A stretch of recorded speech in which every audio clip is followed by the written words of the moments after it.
This is All of It. I'm Allison Stewart. Welcome back. All this hour, we're talking with some of the actors behind some Emmy-nominated shows. The Emmys will be held on September 14th. Let's talk about an award show favorite, The Bear, which depicts the realities of working in the kitchen of a Chicago restaurant. For the 2026 Emmys, it earned 8 nominations. The 5th and final season dropped in June. You can stream it all on Hulu. In The Bear, the chefs are like a family. A key member of that group is pastry chef Marcus Brooks, played by Lionel Boyce. Marcus is gentle, maybe a little shy, but it is clear that he has talent, even genius, when it comes to making original desserts. Marcus has gone through his own journey throughout the show, his memorable trip to Copenhagen, and his grief over losing his mom.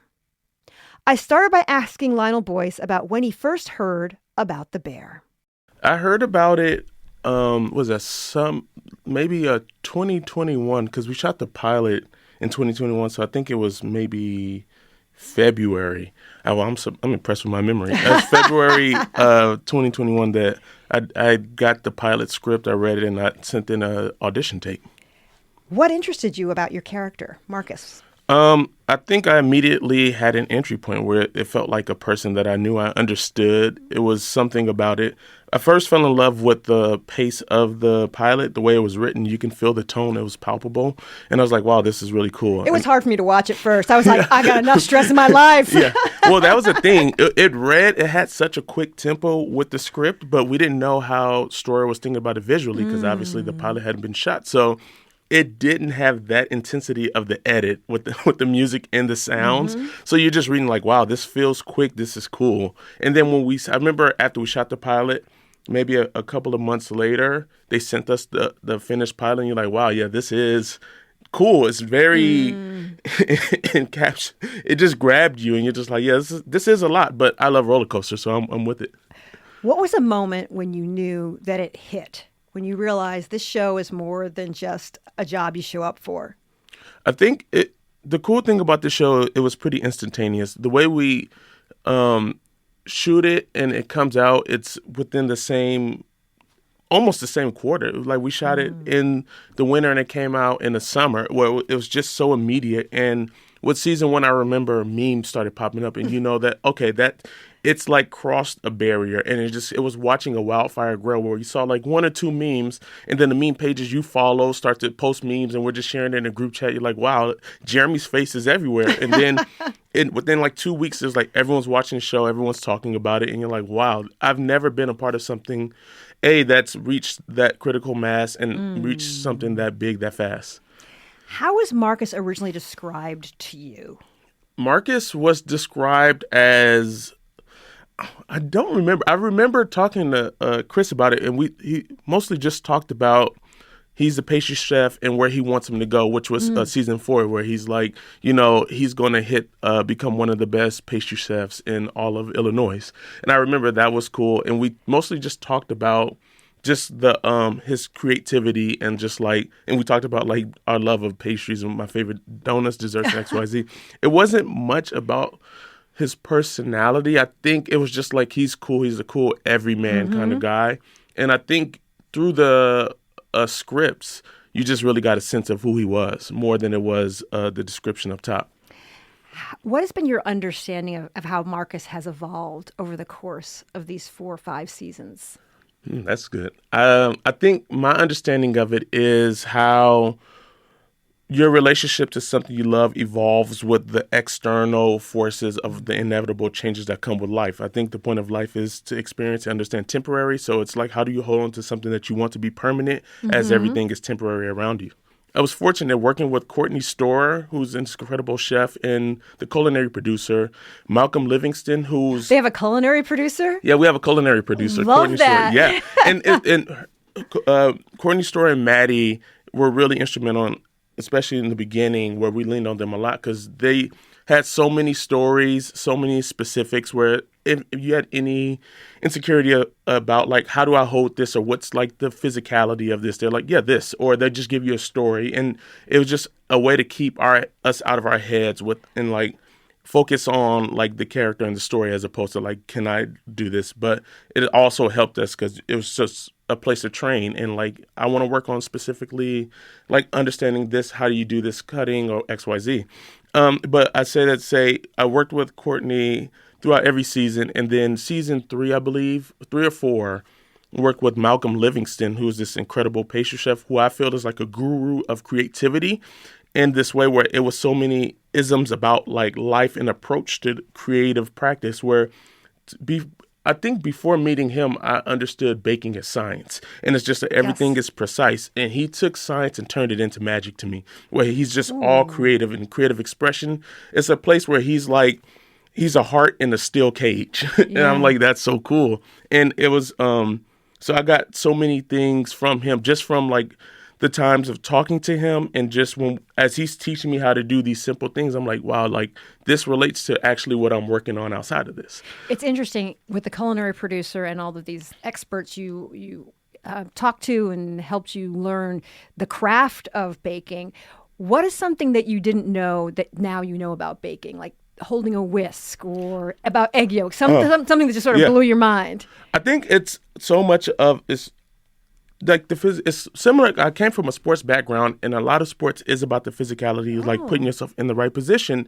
And it's funny you say holding a whisk because that was something Courtney would say to me a lot, where it's like, it's the way you hold the whisk. I would like hold it delicately, and from the edge, she's like, no, just get in there, like get your body close in the position. And it's just like, and you go for it. And I was like, this is cool because it's also learning to do something new as an adult. You can kind of observe your own creative process in a different kind of way, where I'm just like, oh, that is funny. Whenever I'm like trepidatious about something, I am much more like weary. Some people can like blaze through the door, and I'm just like delicate and like kind of poking and circling the surface, and they're like, no, just punch through the door. And so I was like, that's like it's a different form of like reminding yourself to take a different kind of ownership into the things you're doing.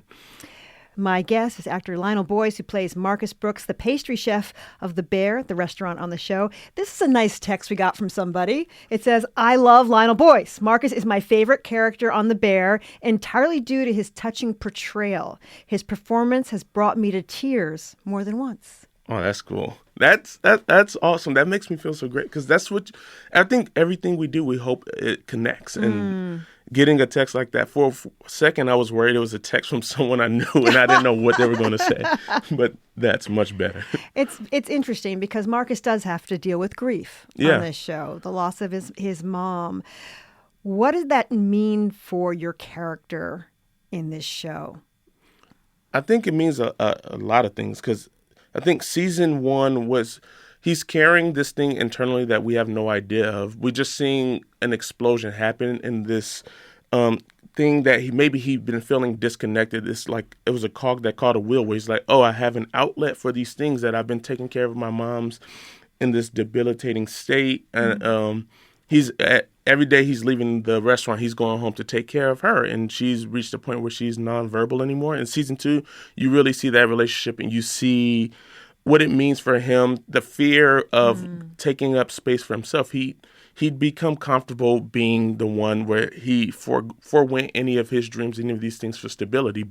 I think he is very much like the glue in a way in the kitchen, but it's just because of like he's okay with like letting his feelings take the back seat in the back burner. And so I think the loss of his mother is like kind of having to confront on one hand these things that like one of your worst fears is like losing your parents is like everyone's thinking about it. As our parents age, you're constantly hearing it. Like hearing I remember thinking about the first time I heard my mom's voice change on the phone, where I was like, you can hear a little bit of the rasp like start to onset, and you're like, wow, like my parents are aging. That like all these things. So that's what you're constantly thinking about.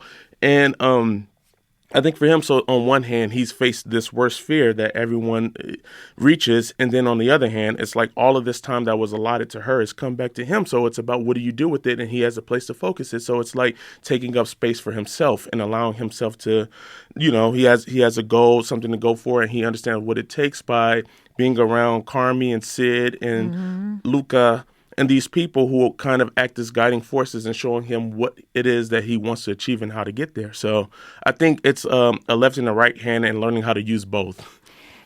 In this episode, I think it was called The Donut. You come out and you show Carmi this donut you spent a lot of time working on, and he slaps it out of your hands, right? In that moment. First of all, did Marcus learn anything from that episode aside that Carmi can be a bit of a, you know what? I think he did. I think it's funny because I remember that was the season 1. I remember being like, I actually understand Carmi. Like, this is the worst day in the kitchen. And like, it's like 5 times. And I think I remember Io gave a great gift where when we were like rehearsing and stuff, she just like called him a space cadet. She like, he's a space cadet today. And I was like, yeah, you're totally right. Like, and it is so much going on and he's just ignoring it. He's not paying attention and doing his job. And he just wants to perfect this donut. Yeah. And it's like, like 20 minutes later, you come back and I've said 4 times, like, hey, what's going on with your things? And you're like, in a minute. And you're like, hey, no, actually, I know this is a bad time, but look at this creation. So I think he learned 2 things in that moment where it's like he had this great breakthrough where he's like understood how to make this donut he'd been spending all season to make. And on the other hand, it's like you can't get caught up in your own world. Like, you have to learn how to balance. I think that's kind of what has been his journey. Because even when you think about season 2, it's about balancing like this new love with his mother. And then season 3 is balancing the grief with the work. And then season 4 is like balancing like this loneliness that's come like with this void with connecting to the people around you and like choosing the family.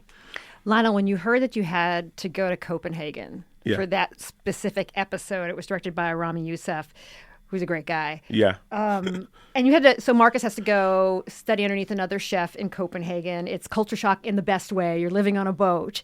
What was your reaction when you first read about that particular role?